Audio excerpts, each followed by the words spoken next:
10 বছর পর বিধানসভা নির্বাচন কাশ্মীরে। হরিয়ানার ভোট নির্ঘণ্ট ঘোষণা করল কমিশন।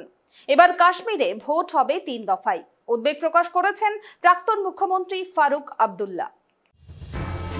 10 বছর বাদে বিধানসভা নির্বাচন হতে চলেছে কাশ্মীরে। শুক্রবার সাংবাদিক বৈঠক করে উপত্যকার নির্বাচনী নির্ঘণ্ট ঘোষণা করল জাতীয় নির্বাচন কমিশন। একই সঙ্গে ঘোষণা করল হরিয়ানার ভোট নির্ঘণ্ট। শুক্রবার মুখ্য নির্বাচন কমিশনার রাজীব কুমার ঘোষণা করলেন, এবারে কাশ্মীরে ভোট হবে 3 দফায়। ভোট গ্রহণ 18 সেপ্টেম্বর, 25 সেপ্টেম্বর এবং 1 অক্টোবর। 19 আগস্ট শেষ হচ্ছে অমরনাথ যাত্রা। 20 তারিখে ঘোষণা হবে চূড়ান্ত ভোটার তালিকা। ভোটের ফল ঘোষণা হবে 4 অক্টোবর। হরিয়ানায় অবশ্য বিধানসভা নির্বাচন হবে 1 দফাতে। সেখানে ভোট 1 অক্টোবর এবং ফল ঘোষণা 4 October.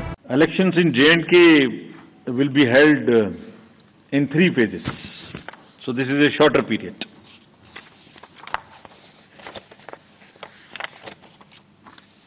This is a much shorter period, much shorter than even the parliamentary elections, which were 5.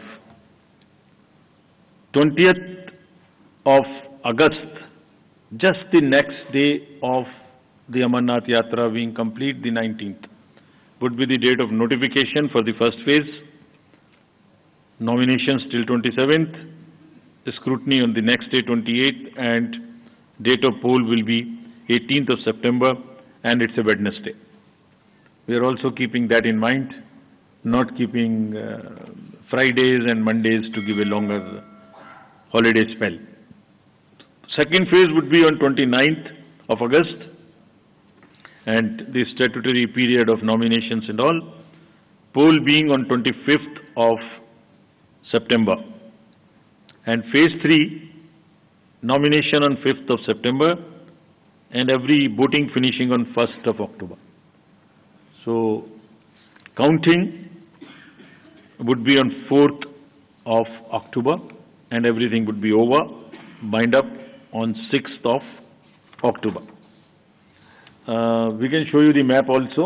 It's the how the মনে করা হচ্ছিল শুক্রবার একসঙ্গে কাশ্মীর, হরিয়ানা, ঝাড়খণ্ড এবং মহারাষ্ট্রের ভোট ঘোষণা করবে কমিশন।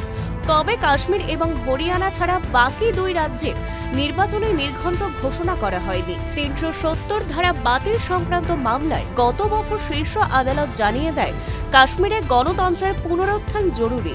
30 সেপ্টেম্বর 2024 সালের মধ্যে সে রাজ্যের নির্বাচন করাতে হবে।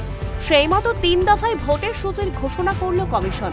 মুখ্য নির্বাচন কমিশনার রাজীব কুমার এদিন বলেন, গত লোকসভা নির্বাচনে কাশ্মীরের মানুষ যেভাবে গণতন্ত্রকে বেছে নিয়েছেন, তাতে বুলেটের মধ্যে ব্যালটের জয় হবেই। তবে কিভাবে ভোট করবে নির্বাচন কমিশন, সেই নিয়ে উদ্বেগ প্রকাশ করেছেন ফারুক আব্দুল্লাহ। देखिए, इलेक्शन का तो मुझे उम्मीद थी कि इलेक्शन होंगे, और जो ये समझते हैं कि इलेक्शन नहीं होंगे वो गलतफहमी में है, क्योंकि वक्त आ गया है। इतने साल यहाँ के लोगों की हुकूमत नहीं है। एक लेफ्टिनेंट गवर्नर बैठे, उनके 4 एडवाइजर बैठे, वो क्या इस रियासत को जान सकते हैं। जरूरी है कि लोगों के मेंबर होंगे, वो लोगों की मुश्किलात को दूर करेंगे। कहाँ 90 है और कहाँ 4 है, तो ये जरूरी है। इसीलिए सुप्रीम कोर्ट ने भी इनको कहा था कि साहब जो ये अनाउंस होगा, आप हमारा मैनिफेस्टो देखेंगे, उससे पता लगेगा हम लोग अगर हुकूमत में आए, हम लोग क्या क्या करने वाले हैं। क्या अकेले नेशनल कॉन्फ्रेंस लड़ेगी?